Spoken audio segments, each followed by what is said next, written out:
Oke, kita lanjut ke pembahasan soal listrik statis. Nomor satunya ini tentang gaya listrik muatan titik ya. Ini ada gambar muatan titik, ada 3 muatan titik. Yang pertama 50 mikrocoulomb, ini plus.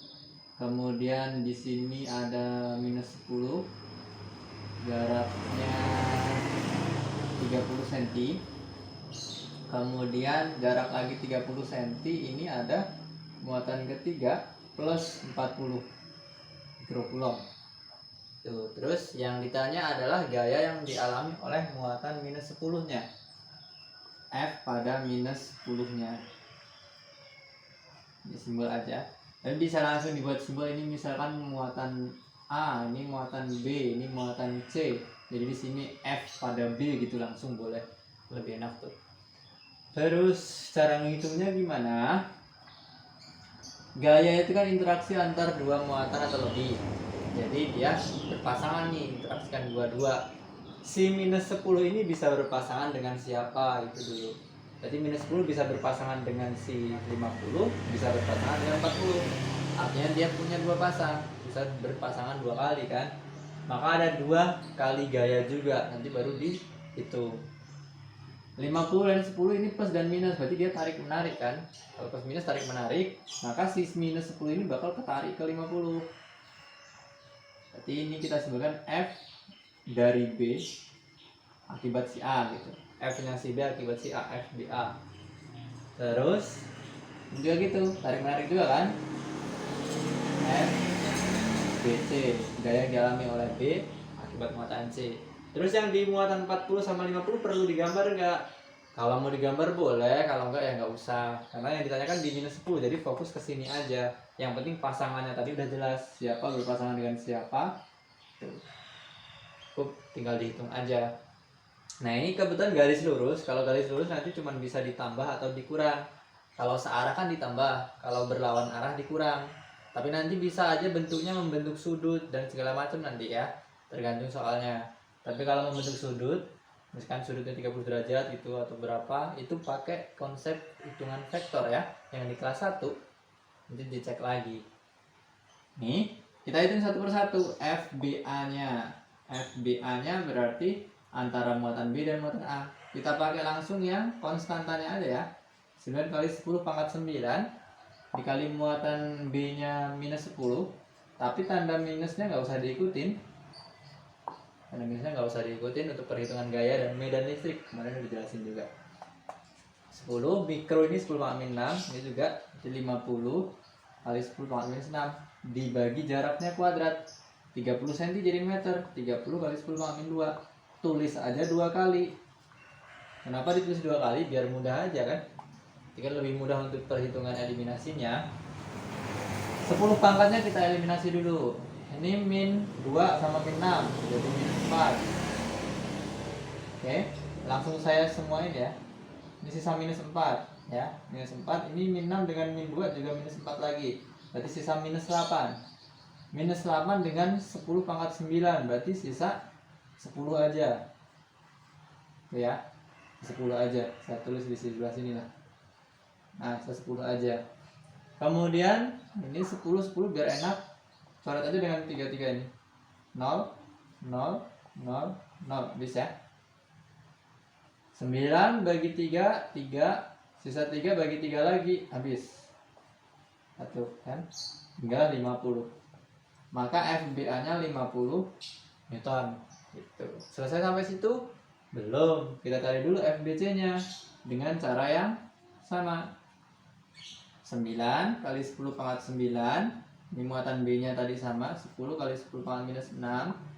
Ini 40 kali 10 pangkat minus 6 dibagi jaraknya sama kebetulan tadi minus 2 kali 30 kali 10 pangkat minus 2.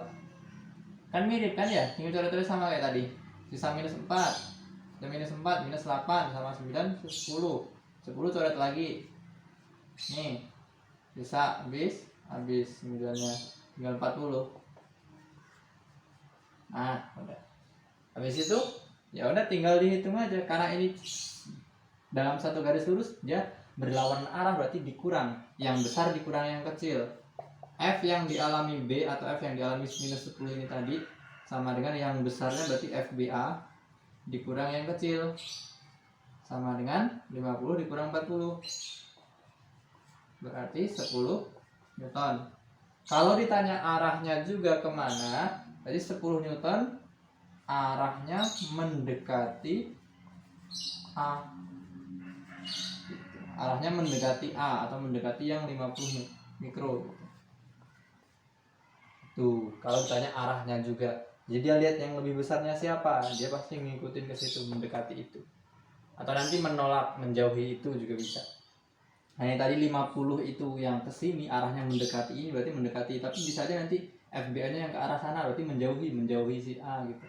Dan mendekati si C gitu-gitu juga bisa. Sesuai nanti sama arahnya ya. Ini untuk soal nomor 1. Nanti nomor 2-nya tentang medan listrik. Saya hapus dulu ini ya. Nomor 2-nya tentang medan listrik ya. Medan listrik. Nah, ini saya ambil contoh soal yang kasus khusus. Mencari medan listrik 0 atau gaya listrik 0 di sekitar 2 muatan. Jadi di sini ada gambarnya.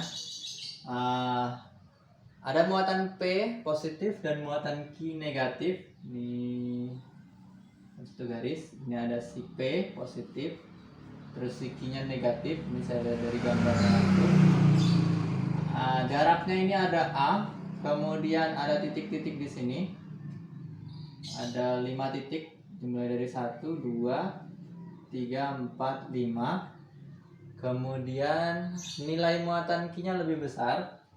Nilai muatan berarti dimutlakin ya, lebih besar daripada Q-nya si P. Ini misalkan minus 10, ini plus 3, berarti kan tetap bedaan ini mutlaknya kan, minus 10 dimutlakin jadi 10 gitu, sama 3.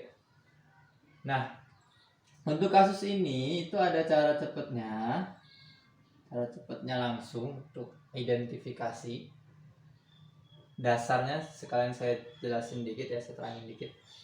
Nah, gimana mencari medan 0? Berarti kan kalau mencari medan 0 berarti kan harus dikurang gitu kan ya, kayak yang tadi itu harus berlawanan arah medannya gitu kan, atau arah gayanya. Itu bisa juga dipakai di arah gaya. Harus yang berlawanan. Misal saya ambil titik di titik 2 nih.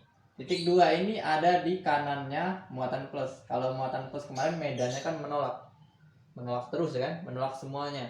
Berarti si 2 ini bakal ketolak ke arah kanan. Gitu ya, ketolak ke arah kanan oleh si P. Kemudian kalau akibat dari si Q ini minus itu menarik semuanya. Berarti 2 ini bakal ketarik oleh Q. Kan ya? Ditolak P ke kanan, ditarik Q ke kanan juga. Mungkin 0 nggak? Berarti nggak mungkin. Artinya yang 3 dan 4 pun juga sama. Nggak mungkin 0 gitu kan? Nggak mungkin 0.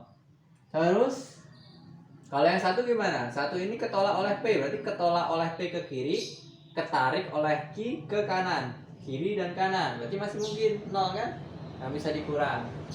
Terus yang 5 berarti juga begitu, ketarik oleh Q ke kiri, ketolak oleh P ke kanan, kiri dan kanan, berarti masih mungkin 0 juga. Artinya apa? Nanti untuk kasus cepatnya, kalau muatannya beda, maka titik yang mungkin 0 ada di bagian luar. Tuh. Kalau muatannya beda, maka titik yang mungkin 0 ada di bagian luar. Yang nilai medan listriknya 0 atau gaya listriknya 0 nanti ada di area luar. Kalau dia sama tandanya berarti kemudian di area dalam, kebalikannya gitu ya. Terus 1 atau 5, dilihat dari nilai muatannya ini. Dia lebih dekat kemana? Menghitung gaya kan berbanding lurus dengan muatan, berbanding terbalik dengan jarak. Itu kan ya, artinya perbandingan muatan dan jaraknya harus imbang. Kayak misal ini, muatannya besar, jaraknya kecil. Besar dibagi kecil, berarti besar kan? Kalau ini ke sini, berarti muatannya kecil, jaraknya besar. Kecil dibagi besar, kecil. Nggak mungkin nggak sama, ini besar, satunya kecil. Nggak imbang berarti kan?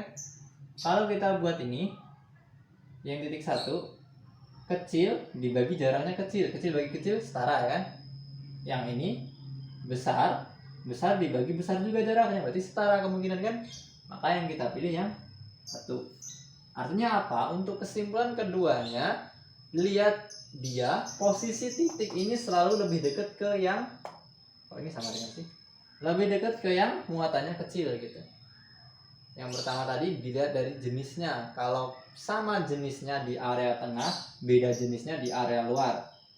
Kalau keduanya adalah dia lebih dekat ke yang muatannya kecil. Selalu lebih dekat ke yang muatannya kecil. Nilainya ya, nilai muatannya kecil gitu. Oke, semoga paham. Nah, untuk perhitungan lanjutnya nanti kalau seandainya ditanya jaraknya berapa dari siapa gitu, misal diukur dari P jaraknya berapa atau diukur dari Q jaraknya berapa di sebelah kanan sebelah kiri gitu kan, itu perhitungannya gini, karena dia 0 maka kemungkinannya bakal sama nanti E oleh P nya sama dengan E oleh Q nya gitu, atau bisa F oleh P sama dengan F oleh Q, gayanya gitu juga boleh. Nah ini kalau medan listrik kan K kali Q, Q nya si P berarti dibagi jaraknya si P kuadrat sama dengan K dikali muatannya si Q dibagi jaraknya si Q kuadrat gitu kan ya, langsung K nya sama. Jadi nanti untuk perbandingan perhitungannya langsung pakai ini aja, muatan dibagi jaraknya dikuadratin, muatan dibagi jaraknya dikuadratin. Ingat untuk jarak ini diukur dari titiknya hingga ke muatannya, dari titiknya ke muatannya gitu ya. Hati-hati di perhitungan jaraknya nanti. Itu aja, semoga bisa paham. Kita lanjut ke contoh berikutnya, nomor 3. Contoh berikutnya untuk nomor 3 ini tentang potensial listrik. Ini saya pilih yang sederhana aja. Ini ada gambar segitiga. Ini ada sisi 5 cm, di sini juga ada di sisi 5 cm. Di bawahnya nggak dikasih tahu berapa senti. Ini ada titik P, di sini ada muatan Q1, ini ada muatan Q2. Q1-nya itu plus 2,5 kali 10,-8.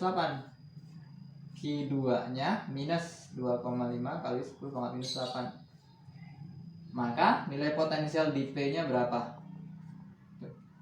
Nah, untuk menghitung potensial tanda minus diikutkan ya, tanda minus diikutkan.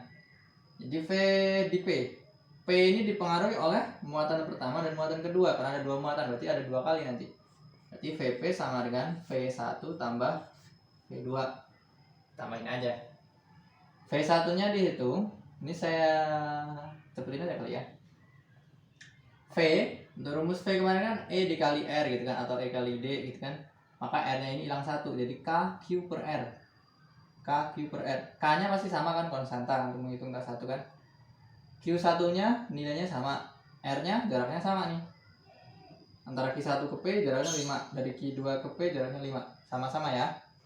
Karena sama, ini plus, ini minus, berarti satunya plus, anggaplah ini plus V. Yang ini minus V. Ini tanda plusnya saya hilangin. Jadi V ditambah minus V gitu kan. Maka ini hasilnya 0 volt. Ini kebetulan langsung mudah perhitungannya, jadi saya pilih sengaja yang lebih simple gitu langsung. Oke, bisa aman. Tapi nanti kalau dia nggak sama ya, mau nggak mau dihitung manual satu persatu. Tadi bentuk rumusnya saya kasih aja lah, V sama dengan K Q per R. Dia beda, kalau medan listrik R kuadrat, kalau potensial R pangkat 1. Kemarin kan saya tulisin dasarnya aja kan, belum saya ubah-ubah. Jadi sekalian nanti kalian coba ubah-ubah sendiri. Ini dihitung manual kalau seandainya nanti bakal beda. Ini tadi kebetulan sama, jadi langsung saya cepetin aja ya. Oke, next soal nomor 4 berarti tentang energi potensial atau usaha nanti sama. Saya hapus dulu ya.